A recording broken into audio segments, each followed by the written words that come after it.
Thank you everyone for joining us today for this exciting lecture with Rebecca Senf, Chief Curator at the Center for Creative Photography in Arizona. And thanks to CCP for co-organizing this lecture, and thanks to Meg and Brian, and of course to Becky Senf for being here. If everyone could save their questions till the end and use the Q&A feature at the bottom of your screen to ask questions. I can already see there's a few questions coming in. Meg and Brian are going to moderate the questions at the end. Okay, so in this talk, even Ansel Adams had to earn a living. Rebecca will speak about Ansel's early commercial work and how it influenced his art. She'll read short excerpts from her new book, Making a Photographer, the Early Work of Ansel Adams, which reveals details about how the photographer's early decades changed the course of his successful career. Originally, this talk was supposed to be in April in Carmel, so thank you, Becky, for being willing to do this presentation online. I myself couldn't wait any longer to hear you talk about the book. And for everyone in the audience, if you don't have a copy of the book yet, you can order one online, and then when Becky comes through Carmel next summer, we can have a book signing party. I'll let Becky tell you about Ansel and show you the fantastic photographs she has up her sleeves from her years of research. But I will say that when I worked at Scott Nichols Gallery, he had a secret drawer of Ansel Adams commercial work. In it could be found images from corporate reports and hide tanning factories and architectural pictures from the Berkeley campus. All a big surprise for me. I had no idea. As you all know, Ansel Adams is one of the most influential photographers of his generation, and he is famous for his dramatic photographs of the American West. What you're going to see today is how he paid the bills before his images became iconic, and maybe we'll see some of the icons too. Rebecca's book is the first monograph dedicated to the beginnings of Adams' career, and these early photographs are crucial to understanding Adams' artistic development. As I mentioned before, Dr. Rebecca Senf is Chief Curator at the Center for Creative Photography at the University of Arizona in Tucson.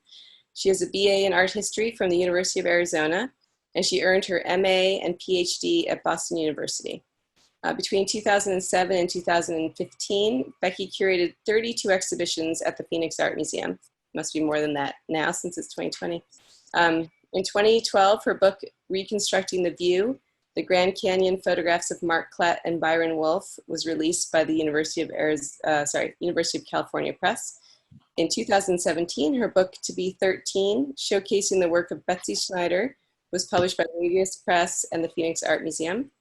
Becky's also an Ansel Adams scholar, if not the Ansel Adams scholar, and recently published the book she's going to read from today, Making a Photographer, the Early Work of Ansel Adams, co-published by CCP and Yale University Press. So without further ado, please welcome Becky Senf. And it's so strange we can't hear the applause, but... Oh, thanks. Well, let me start sharing my screen so that you can see the images. And I want to thank you, Anne, for inviting me. I think this is a nice way between the Center for Photographic Art and the Center for Creative Photography to get an opportunity to share some content from the book. I also want to thank all of the audience for coming. This is my opportunity to celebrate this book, and it's a real pleasure and honor to do this, even though we're in this unusual Zoom situation. So I want to talk today about Adams's commercial work, but let me start out by telling you a little bit about, oh, hang on, I'm already having technical difficulties. Here we go. I want to tell you a little bit about the book that I wrote. So the book is called Making a Photographer, the Early Work of Ansel Adams. And I was interested in exploring how Adams goes from pictures like the one we're seeing on the left, which he made in 1920 in Yosemite Valley, to pictures like the one he made on the right, which is part of his mature body of work and the kind of work that we might recognize by Ansel Adams. So the book is a series of case studies, and it begins with his childhood photo album from 1916, which we have at the Center for Creative Photography as part of the Ansel Adams Archive. And you're looking at one of the pages from that childhood album here. And in that album, Adams has made photographs throughout Yosemite Valley, and then he organizes them in the album geographically so that everything is arranged according to the geographic feature. So as you can see here, there's a whole page of half dome images, and we can see him beginning to experiment. He's not very accomplished, clearly, at this point. He's 14 years old. This is from 1916. But we can see him already exploring different kinds of compositions. You can see he's got the picture right in the middle of half dome backlit. He moves half dome to the right-hand side of the frame. He moves it to the left-hand side. It's up at the top, it's down at the bottom. So he's exploring composition. Here are another group of pictures where you can see him putting different kinds of things in the foreground. So right from the start, we see him experimenting with his photography, but not yet very accomplished. The next chapter of the book looks at his first portfolio, Permelian Prints of the High Sierras, which was published in 1927. And this gives the book a bit of a baseline to see where his artistic career begins, and talks about the mountaineering that informed his choice of doing these pictures for his first portfolio for sale. The next chapter of the book looks at his work for the Sierra Club. In 1928, he was the official photographer for the Sierra Club's summer outing to the Canadian Rockies, and this is one of the resulting pictures that appeared in the Sierra Club bulletin. And it was through that experience that he began to think even more about how understanding who his audience was would help him figure out what kind of photograph he should make and what kind of picture would resonate and be appealing to that audience. So this marks the beginning of a turning point where he begins to consider his audience more fully as he produces work. The next chapter in the book is about Taos Pueblo, the book he did in 1930 that included 12 original photographs bound into a luxe edition of a book that included a text by Mary Austin. And here we really see him leveraging this idea of understanding his audience and using that to make a product that was very desirable for that audience. He was a member of several book collecting clubs, and by knowing what kinds of things those book collectors wanted, he was able to produce a book that really fit what they were looking for, so that even in the first years of the Great Depression, he was able to sell a book that was very expensive, in today's dollars, over $1,000 a copy. The next chapter of the book is about his commercial work, and this is an image that he made in Yosemite Valley for the Yosemite Park and Curry Company. The Yosemite Park and Curry Company was the major concession in Yosemite National Park in the 1920s and 30s, and Adams worked for the marketing department of this company, providing them with images and other marketing services to help them promote the lodging and the activities that they hosted in Yosemite Valley. And so this is an example of what I'll talk about more today. And it was a really pivotal experience for Adams in the way that he thought about his photography and the way it functioned as a communicative message, and really impacted his mature work. And then the last chapter of the book is about his National Parks project, sometimes referred to as the Mural Project. And that was where he began to do the photography that is what we consider his mature work or his signature style. And so I like to talk about this work first and talk about this idea of his signature style. So he uses his signature style for a couple of purposes. One of them is to heroize the landscape and to emotionally engage us as viewers in what he's interested in. And so it's all to the goal of bringing us along, investing us as viewers in his belief of the transformative potential of the wilderness, of the natural landscape. And to do this, he uses certain characteristics. So one of them is the panoramic view of a distant landscape. Another is his omniscient viewpoint of that particular landscape. He uses light and weather effects in order to create these impacts. And he uses a broad range of grays. So throughout, from high key to low key, all the different grays. And these characteristics that he uses are intended to create drama in the photograph and to evoke awe in the viewers. And so now I'm going to read a passage from the book that talks about this photograph in particular. Using the Tetons and the Snake River as an example, it is possible to describe these stylistic elements that Adams brought together to support his communicative goal. This photograph visually expresses the transformative potential of experiences in nature and the value of wilderness as an intrinsic good. In sum, it presents a heroic vision of the American wilderness as an invaluable asset to its citizens. Adams chose a vantage point that facilitated a panoramic view of the Teton mountain range with the winding Snake River.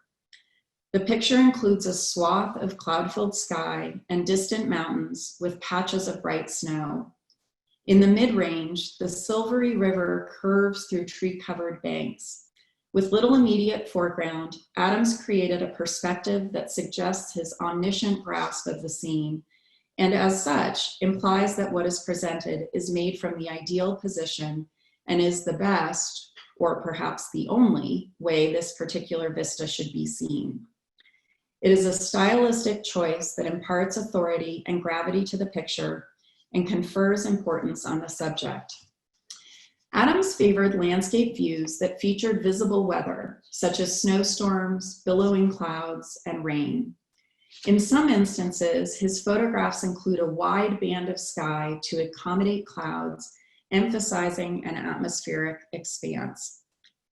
In other cases, clouds and mist appear around landforms, creating depth within three-dimensional space and helping to define and shape the appearance of the land itself, as with this picture, Clearing Winter Storm. One advantage of weather for Adams was its ephemeral nature. Clouds, rain, and snow are all temporal elements, and they impart a sense of transience and motion to Adams's necessarily still frames. In the Tetons and the Snake River, the sky glows behind dark storm clouds, and the left-hand portion of the mountains is bathed in sunlight, as is the surface of the Snake River, causing it to shimmer within the darker surrounding territory. Because of the changeability of the light and weather depicted, the viewer is aware that the scene Adams captured must not have looked like this for long, and indeed will never look exactly like this again.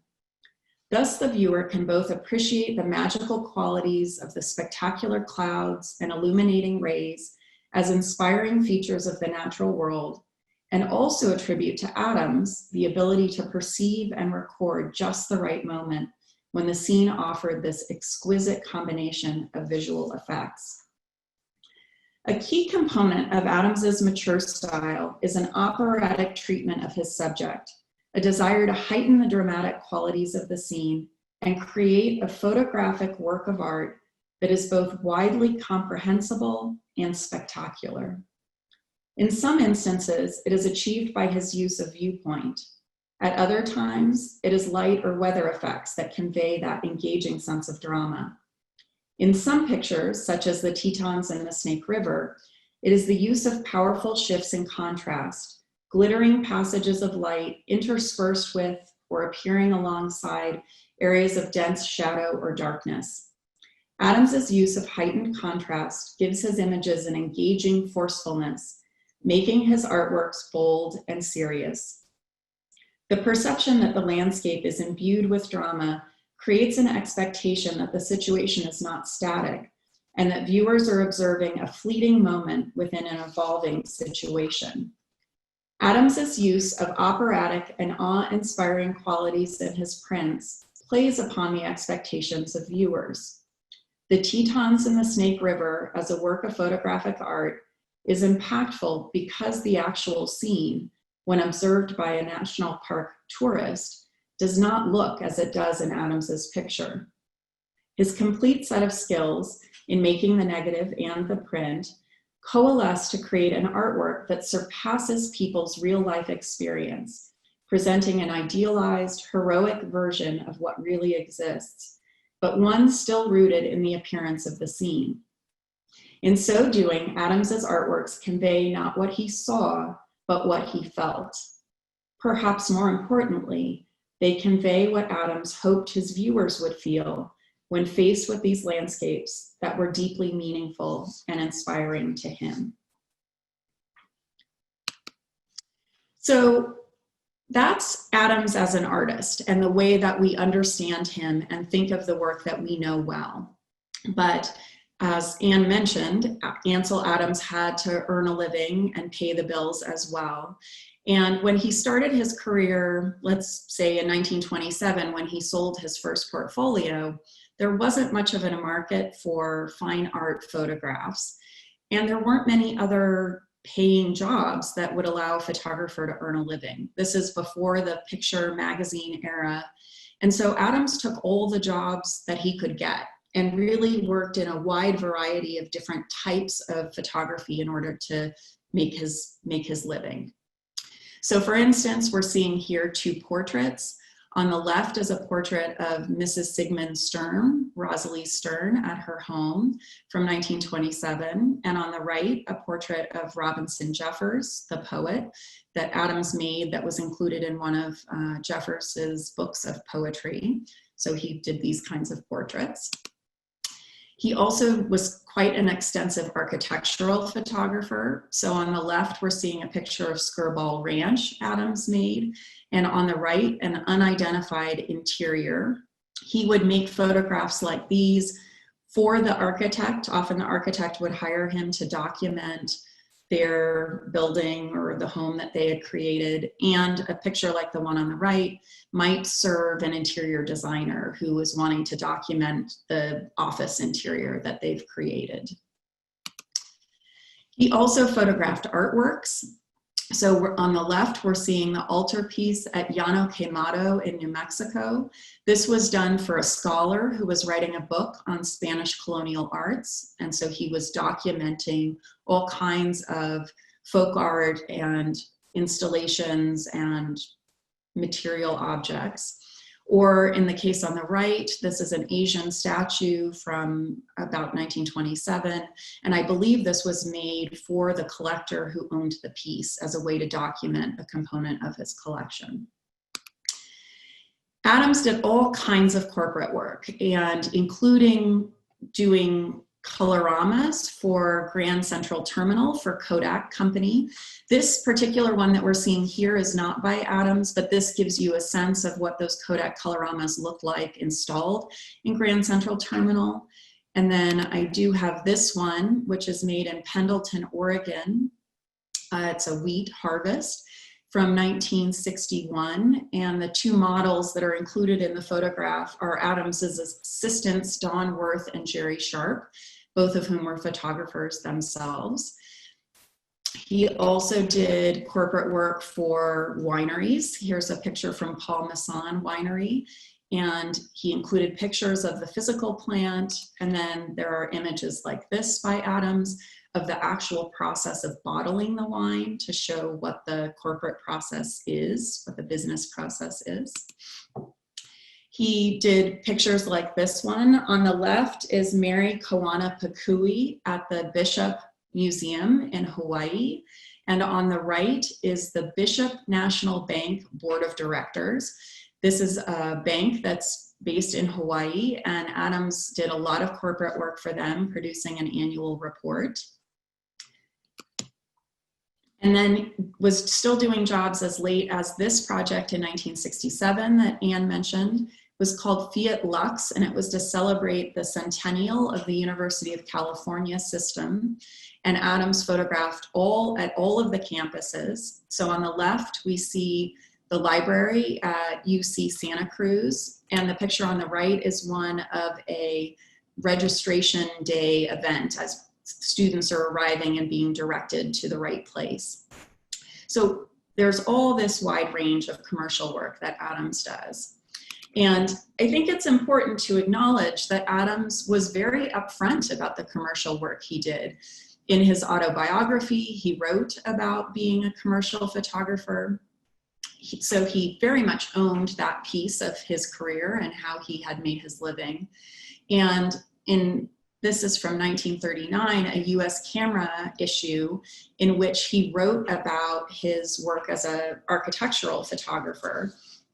And the little paragraph that's below the title at the beginning of the article says, "More than aiming and exposing is necessary for good photographs of architecture. The forethought, mental approach, and equipment required to interpret an architect's work are discussed in detail by an acknowledged leader in this branch of photography." So here's Ansel Adams in 1939 talking about how to be an architectural photographer, how to be successful in that particular genre of the medium. I do think, however, even though Adams was very upfront about his need to do commercial work and the value to supporting his fine art career, he didn't see them as related. For him, there wasn't any connection between the commercial work and his fine art work. And that's the argument that I make in my book, is that the commercial work did have an impact on his creative work. And in particular, looking at his work for Yosemite Park and Curry Company is helpful in understanding his mature career. So this book is based on my doctoral dissertation and its research, which began in 2003. And when I outlined what I wanted to look at in the dissertation, I chose this book as one of the case studies. So it's called The Four Seasons in Yosemite National Park. It was produced in 1936, and it's a commercial publication. It was sold in the park for tourists. And I wanted to include it in my dissertation because the content was so different than what we think of for Ansel Adams. So for instance, this picture of golfing in Wawona that appears in the book by Ansel Adams, it felt like it might be an interesting project to look at. But what I found was that the things that he learned by working for the marketing department at Yosemite Park and Curry Company really changed the way he thought about his mature work. And he moves away from these very subtle gestural pictures to the more emphatic pictures that we think of in his mature career. So what I'd like to do is read just a little bit from the book. Stanley Plum was the editor and the head of the marketing department, and that's who wrote the text for the book and who Adams worked with in order to produce the photographs for Yosemite Park and Curry Company writ large. And I think hearing Stanley Plum's voice will help you get a sense of what this book was like and what the purpose of the book was. So, the opening page of text features 3 short paragraphs that introduce the reader to Yosemite Valley and set the tone for the rest of the publication. Plum begins, quote, "Geologists say that long ago in the Ice Age, 2 great glaciers slowly moving down the canyons which rise eastward on either side of Half Dome joined, and that with terrific power they ground and gouged away the granite slopes of a lesser canyon, leaving a wide gorge and perpendicular walls, which is now Yosemite Valley," end quote. He moves on to offer a more fanciful, if less sophisticated interpretation. Quote, "Reason and evidence tell us this is true. But sometimes it is easier to believe that some prehistoric race of giants, directed by a master sculptor, hewed and carved the huge monuments of granite, and then led the mountain streams to the edge of the precipice and sent them thundering down," end quote. His analogy to sculpture and granite monuments suggests that Yosemite's beauty was created expressly for human appreciation and enjoyment, a blend of art and nature. In the opening text's last paragraph, Plum employs the superlatives that color his writing throughout the book. Quote, This childish thought of Yosemite as the product of sculpting giants is scarcely more fantastic than the actual scenery, which seldom fails to amaze even the most seasoned traveler. Yosemite defies description. It is a place of contrasts. Tremendous yet jewel-like in precision and beauty, formidable yet friendly, brooding yet gay, magnificent yet done with the simplicity of nature's masterworks, end quote. This text, like much advertising copy, yields some humorous contradictions, such as Plum's assertion that Yosemite defies description, followed by his list of 12 adjectives describing it. Contradictions aside, his choice of words reveals how he planned to characterize Yosemite for the book's audience. He targeted vacationers by saying that Yosemite amazes even the most seasoned traveler. He emphasized the comfortable, positive qualities of the valley over the more awesome or dramatic in his pairings of descriptive terms. Each pair starts with the dramatic, tremendous, formidable, brooding, magnificent, and ends with the reassuring, jewel-like, precise, beautiful, friendly, and gay. The sentence encourages a roller coaster of emotions, but for each thrilling moment, there is a sense of gentle encouragement as well. The book includes 57 photographs, all but a few by Adams, grouped by season. At the center, an axonometric map of Yosemite National Park, which we're looking at here, drawn by Della Haas and printed in 2 colors, gives a simple schematic view of the park's major features: roads, trails, and waterways. The paper-bound book has a textured brown cover imprinted with the title and the half-dome graphic. The half-dome photographic reproductions range in size from 4 by 4 inches to full page bleeds. The section Spring opens the book and begins with Plum's text explaining the advantage of experiencing Yosemite in different seasons. Quote, "In most of California, the transition from season to season passes almost unnoticed, but in higher altitudes of the mountains, winter snows, spring flowers, lazy summer days, autumn foliage come and go with dramatic change," end quote.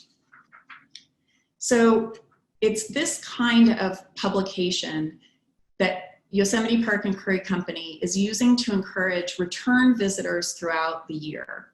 And in particular, they were very invested in winter visitors because if you imagine, you have a finite number of hotel rooms that people can rent.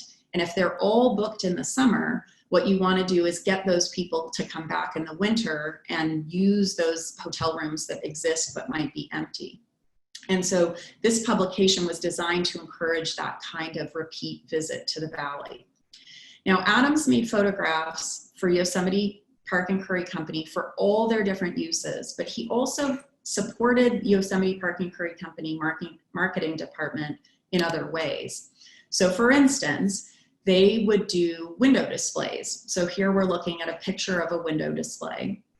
And so we can see in the back of the window display several of Ansel Adams's photographs showing the activities of Yosemite with the dramatic landscape and setting.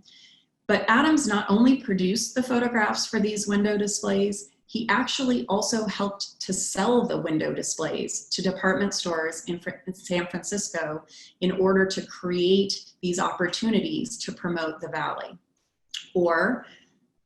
And additionally, he would work on the menus for the Ahwahnee Hotel dining room. So this is an example of his photograph of Mount Galen Clark on the cover of one of those Ahwahnee menus. And on the inside of the menu, you can see there's a short description that talks about and elaborates on whatever the cover image is to encourage people to explore some new facet of Yosemite Park or try a new thing, dog sledding or fishing or something. And then, of course, it's pretty wonderful to see the items on the menu as well, get a sense of what people could have for breakfast in the 1930s at the Ahwahnee, including chicken liver sauté on toast with bacon. But Adams, again, not only provided the photographs for the cover of the menus, but was actually instrumental in writing texts for the menus, for overseeing their production, and continued to be involved in the design of the menus until the 1970s. So this was a big portion of his contribution to the Yosemite Park and Curry Company marketing. And I wanted to show you here Adams's fine print of Mount Galen Clark in contrast to the cover of the menu, to give you a sense of what kind of degradation happened to the image in the printing on the menu. Adams was known for being very invested in the quality of reproduction, but apparently in this instance felt that the importance of having his images available in this souvenir format to visitors to the Ahwahnee was worth the kinds of loss of quality that you got in reproducing it this way. You can also see that the image has been cropped for the cover of the menu, but the thing that I noticed the most is that all of those subtle tones that you see in Mount Galen Clark, the peak itself, are lost in the reproduction, and very often the reproduction gets muddy and blocked up so that much of the detail of that image is lost as well. Adams provided images for albums. So what we're seeing here is a picture of Mount Watkins and Mirror Lake. These albums were produced by Yosemite Park and Curry Company, showing various features of the valley or showing winter sports activities. They would be placed in lodging, various hotels and campsites, so that visitors to the valley could peruse other options and things to do, and again, to encourage people to come back during the winter season. So in this case, Mirror Lake is being advertised as a stop on the transportation system Sunrise trip. So one of the things that Yosemite Park and Curry Company needed to do was encourage people to use the things that cost money. That was how they made money. So even though you could walk to Mirror Lake, here they're encouraging you to use the Sunrise tour. So additionally, Adams provided pictures for newspaper articles. So one of the ways that you promote something is not just through paid advertising, but to try and entice journalists to write about it as well. So this is an example of a San Francisco Chronicle spread that is all these different Ansel Adams photographs of waterfalls. It's presented as being timely and newsworthy because it's keyed to the heavy snows of that particular winter, which is resulting in particularly heavy waterfalls. And so that is the basis for this spread. But essentially here, Yosemite Park is getting a full page of advertising in the San Francisco Chronicle. And many of the pictures that Adams produced for Yosemite Park and Curry Company were used in multiple ways. So for instance, the upper right picture in the San Francisco Chronicle spread was then also used by Adams to create these picture postcards. Adams produced the postcards from the 1930s into the 1950s.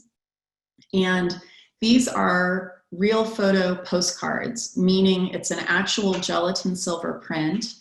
There were postcard blanks like this commercially available. So Adams would buy the postcard-sized gelatin silver paper and then print each postcard from a negative. So each one is an actual little Ansel Adams print. But because they were commercially available, the backside doesn't have any unique information about Ansel Adams or Yosemite Valley. So it just has the basic postcard blank on the back. And Adams made quite a few of these postcards throughout his career. Here's another one of El Capitan. And because of the importance of this commercial aspect of his career, we ultimately decided to feature it on the cover of the book. It's a glossy image, so it looks like it's tipped on to the cover of the book like an actual postcard. And this was a way that Adams could make money. He sold these at the Ahwahnee and at Best Studio, which was his wife Virginia's business. It was formerly her father's painting studio, and when her father passed, Virginia was allowed to continue the concession in Yosemite Valley, and it ultimately became what is known today as the Ansel Adams Gallery in Yosemite National Park.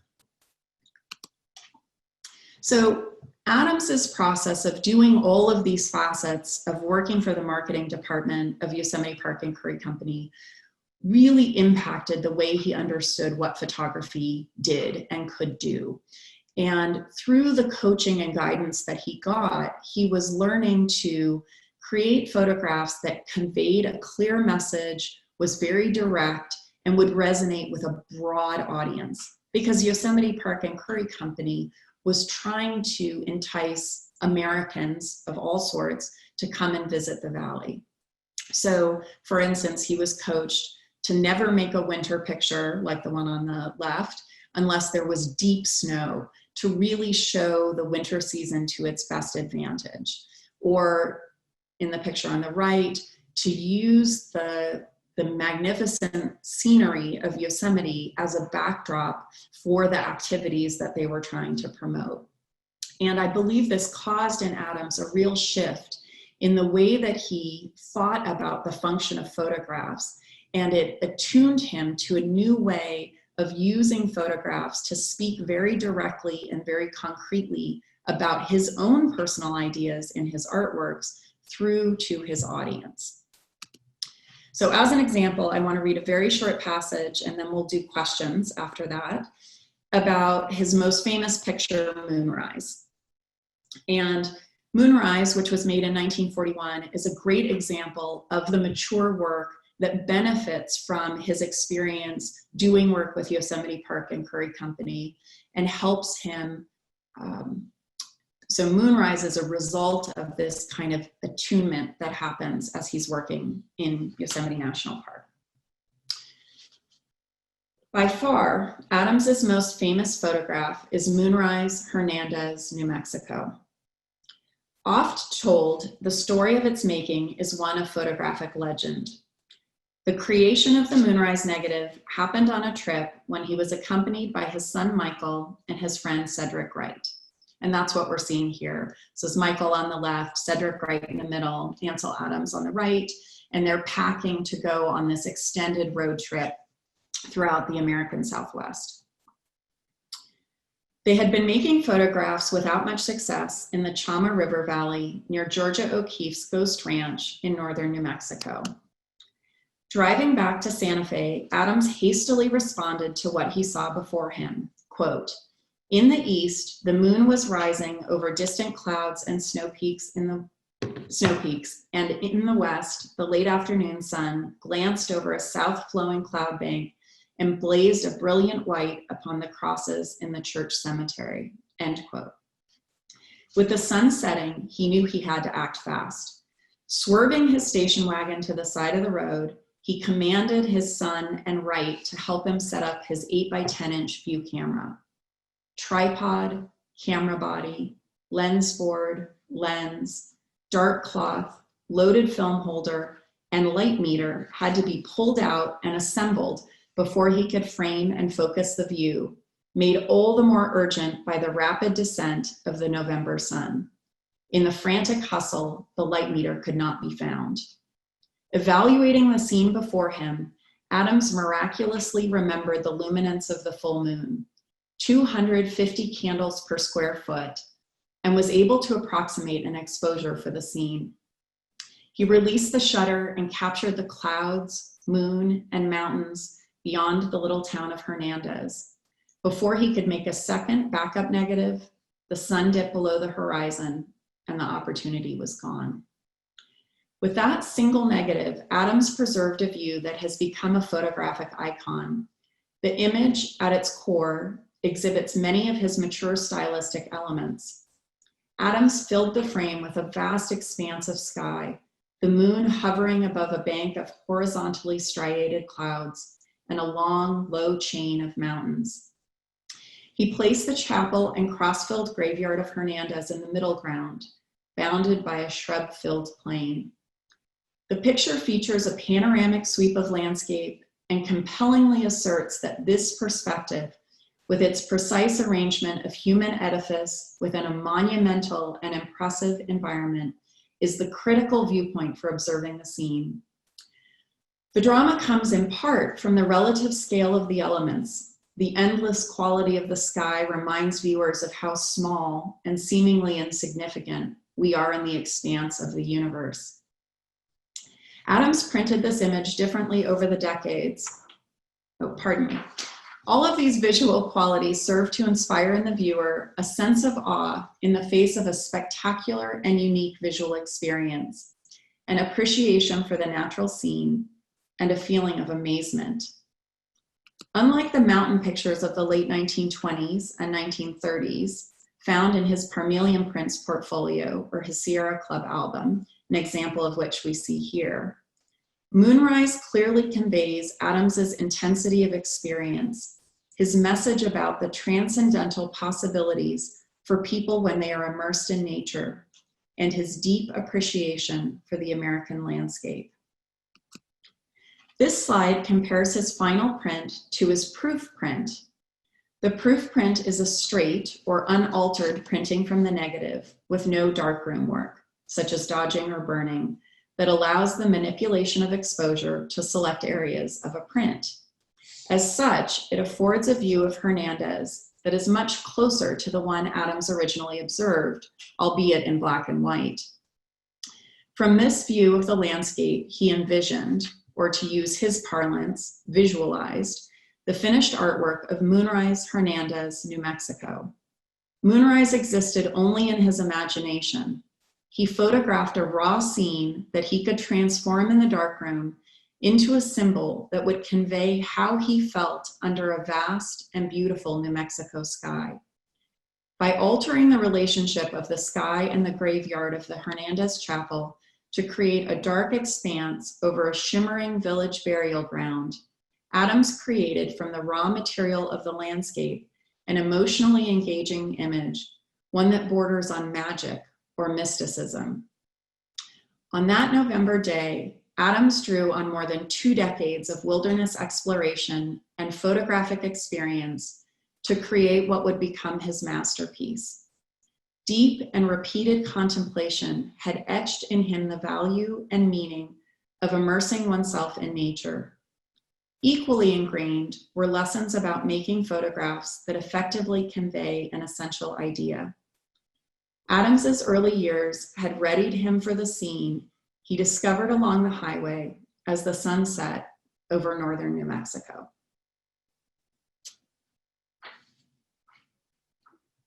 Okay, so I think now we can take some questions. Thank you, Becky. And to a question that was asked already, so she is reading from her latest book, The Making of Photographer, the Early Work of Ansel Adams, which you would absolutely want to have in your library. It is a beautiful book, front to back. And I'm Meg Jackson-Fox, the Associate Curator of Academic and Public Programs at the Center for Creative Photography. And as you're gathering your questions and putting them in the Q&A, I also want to send a special thank you to Anne and the Center for Photographic Arts. It was so lovely to have partnered with you all. We appreciate your support of Making a Photographer. And also just want to send a warm thank you to the Director's Circle for the CCP and our members whose vital support makes conversations like this possible. And yes, so just use your Q&A, and I have a few questions from me, Becky, but then also there were some emails that were submitted previously too that I want to just share inside of this conversation. So we welcome your questions. And so for my question for you, Becky, in these early years, it's clear that Ansel Adams is being industrious in order to make a living from his photography. And when he was working for Yosemite Park and Curry Company in the late 20s and 30s, would he have suffered this same dilemma that artists are today? This, I'm working commercially, but also as an artist. Is that even a sentiment that they had? How did his peers perceive what his commercial work? Yeah, that's a good question. So Adams, when he first negotiated his contract with Yosemite Park and Curry Company, he actually built in opportunities for his fine art career into his contract. So he offered the head of Yosemite Park and Curry Company 2 options. One, they could pay him, I think it was 10 and change a day, or they could pay him half as much if he could retain his negatives and make prints of them for his own use. And he actually did that. He perceived that certain subjects were going to be valuable to him for exhibition and potentially for sale. And so the years that follow his start with Yosemite Park and Curry Company, he actually worked like a group of skiing pictures into one exhibition. Certainly some of the Yosemite pictures that he made just of the scenery he used for his own purposes. So I think it was less that he felt that they were pulling him in opposite directions and more that he was trying to figure out how to leverage the commercial opportunity towards an advantage to his fine art career. But really, this is an era where there's not much of a thing as being a fine art photographer. So there was less of an identity schism for Adams in this moment than there is now for photographers who are practicing today, and may get from some people some attitude about the other things that they do to make a living, whether it's teaching or doing commercial work. Yeah. Along those same lines, a question that was submitted earlier noted there's a difference between commercial and personal work in his early career, but in later life, we could also call him a great commercial success as a fine art landscape photographer. Compared to, say, Edward Weston, do you think Ansel was a natural salesman? So the comparison to Edward Weston is an interesting one, and this is Martin's question. So Martin, thank you for this question. Ansel Adams was an extrovert, and Edward Weston was much more reclusive and much more protective of his time and his interactions. And so I don't know that Adams was a natural salesman when he began. So for instance, the Parmelian print portfolio has a patron who suggests that they do it and financially supports the production of the portfolio. So that wasn't Ansel's idea. I really think that what happens over these early years is that he's learning how to become a salesman and how to think about audiences and how to produce products that meet with the desires or the needs of those audiences. So he's successful because he's so astute to the process and really learns from his experiences and builds. It's iterative. He builds on each experience and does better as he goes because he understands more about what he's doing and how to market things. So I don't think he starts as a natural marketer, but I think by the end of his life, he both was very successful in selling his own work. He had huge help from Bill Turnage, who was his business manager and then the head of the trust, who actually really skyrocketed Adams's success by helping him learn how to license his images and how to protect his time. But I also think Adams learned how to use his stature to achieve other things. So for instance, later in his life, he uses his fame to get access to Ronald Reagan to complain about Ronald Reagan's environmental policy. So he became very strategic in thinking about how to use what he had to all his goals. Yeah. I'm going to keep on this line of questioning. And so Monica Bravo, hi Monica, asks, what are the market and institutional implications of fine art photographers' commercial work? In addition to Adams, I'm thinking of Strand's photographs of college campuses or Sheeler and Walker Evans's photos of African sculptures that are not really considered part of their artistic oeuvres.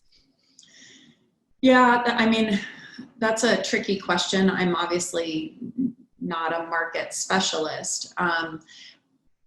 I think there are probably collectors who are interested in collecting these Ansel Adams prints that don't look like Ansel Adams, that there's a kind of appeal for some people to seeing these alternate ways that Ansel Adams practiced his photography.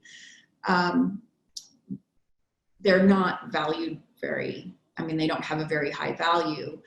The center still gets gifts. The Center for Creative Photography in Tucson still gets gifts of this work, I mean, regularly. In the 13 years I've been in Tucson, we've gotten prints of people's grandmother's living room that Adams made. We've gotten more of the Paul Masson Winery pictures. So they're out there, but probably many people who have them or see them may not even realize they're by Adams because they're so unrecognizable in style. But yeah, I hope, and Monica mentioned great examples of other modernist photographers who had these commercial practices and for whom prints still exist, that we look at these, that scholars look at these things, because I think there's a lot to learn about the vision of the photographer overall in their approach to their fine art photography, but also to the medium. And Marcy Flynn asked, just curious about what you found in terms of his finances as he moved from commercial to art photography and how it compared with other photographers. So we at the center have his cash logbook for 1934, which is in the midst of his work for Yosemite Park and Curry Company. And I was able to use that to assess this issue of how much money is he making doing the commercial work compared to other things. And half of Adams's income for that year, 1934, came from the single job of working for Yosemite Park and Curry Company. It was enough to cover all of his mortgage payments for that year, plus most of the family's expenses. So it was a significant source of financial support income for him in the years especially leading up to maybe 1935, 1936. I'm not sure how it compares to other photographers because I haven't ever seen those kinds of primary documents for other people. But it continued to be, so Adams then leaves Yosemite Park and Curry Company in 1937. By that point, he's had an exhibition with Alfred Stieglitz at an American Place and is really feeling like he's a reputable, known art photographer who's had this important gallery show in New York City, and he doesn't like the way he's being treated by Yosemite Park and Curry Company, and so he leaves. And I think he's anticipating that his career as an artist is going to continue to flourish, which it does, but it doesn't support him really until the 70s. So it's, all of the photographers needed these other sources of income in order to have the time to make their fine art work. And I mean, that's true even for someone like Richard Avedon, who would do art projects, but used the money he was making on his fashion and editorial and advertising photography to allow him to make his own work. And we're gonna just do a couple more questions because we're running out of time, and there's so many questions actually, so maybe Becky, we could think about answering those on social media and on our Facebook and Instagram. Oh, I'd be happy to do that. Here's one from Sergey Levy, and he says, hello. And do you have a sense of how he was splitting his time between his personal work and his JOB work? So 50-50, for example. And as a follow-up, do you have a sense that one provided him more pleasure than the other, or was he a true shutterbug committed to the joy of photography and period? Okay. Hi, Serge. Thank you for your question. So I think it fluctuated constantly. Adams got really good at integrating the two. So for instance, this Moonrise picture is made on the same trip that he's been hired by the federal government to do work for the National Parks Project. So he makes this most important artwork in the context of that larger National Parks Commission, but also while on the Parks Commission, he didn't double dip. He wasn't getting paid by both for the same day. He was very careful with his accounting. But he also did a commercial job for the Potash Company. So he was scrappy. He needed to do everything he could to make money, but was always primed to make artworks. And throughout his career, you can see that he might have been, for instance, when he was working for Bishop National Bank in Hawaii, most of the Hawaii pictures are for the bank, they're commercial things, but of course there are pictures he made on his own time in Hawaii that then became part of his body of work. So it's pretty hard to tell, what the percentages are because it's all very integrated. But Ansel Adams worked 7 days a week his entire life. And obviously photography was in his blood. It was the thing that gave meaning to his life. So I don't think, even past the point at which he was making photographs that are part of his legacy, he continued to make photographs. So I think it was just who he was and how he lived. And I want to just ask this last question about Ansel and his music, because it's been asked in a number of different formats. So I'm going to actually use David Meisel's. And it says, Becky, in addition to Adams' work as a commercial photographer contributing to his aesthetic as a fine artist, do you feel Adams' capacity as a musician may have affected how he approached making his prints? I'm struck by how extremely different the unaltered Moonrise is from the final print.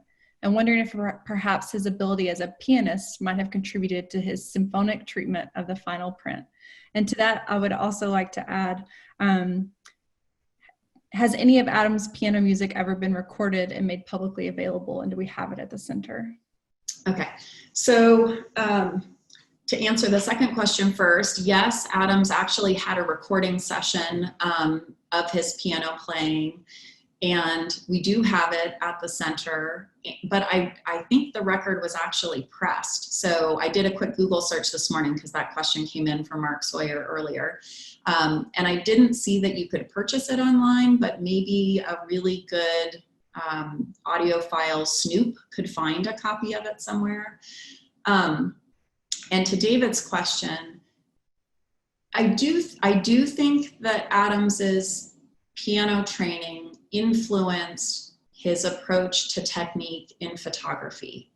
However, he became a pianist as a very young man and was practicing piano most concurrent with the period of photographs that we saw at the beginning of my talk, those very subtle, low contrast, intimate, close vignettes of the landscape. And so his musical training didn't cause this kind of operatic, contrasty, emotional, dramatic approach. That comes much later. However, there's that famous quote where he talks about the negative being like a composer's score and each print is like the performance. And so I think in that respect, Adams is really thinking about not being beholden to the negative, but allowing for each print to be an interpretation in that particular moment. And I think at this later phase, starting in the 1940s, he's realizing that a more operatic, a more grandiose, a more awesome print is going to be more impactful to the listener or to the viewer rather. And so I think he, as a consumer of music, really understood the way that a powerful piece could move a person and was trying to achieve that in his later printing. So I think that the music is all intertwined in his printing and his thinking about communicating, but there's a progression to acknowledge there. And I should say, in addition to having a recording of Adams in the Ansel Adams Archive at the center, we also have his LP collection and we have his sheet music collection. And so if there are any musicologists out there that want to work with me on a project about Ansel Adams, I think it would be really fun to partner with someone and think about how to look at his photographs along with his musical life.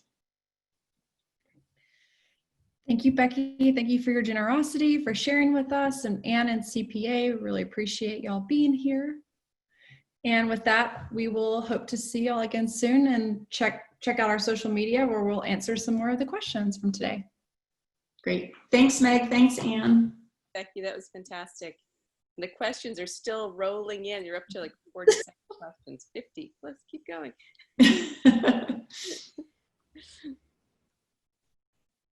Thanks, y'all. Bye. Thank you. Bye-bye.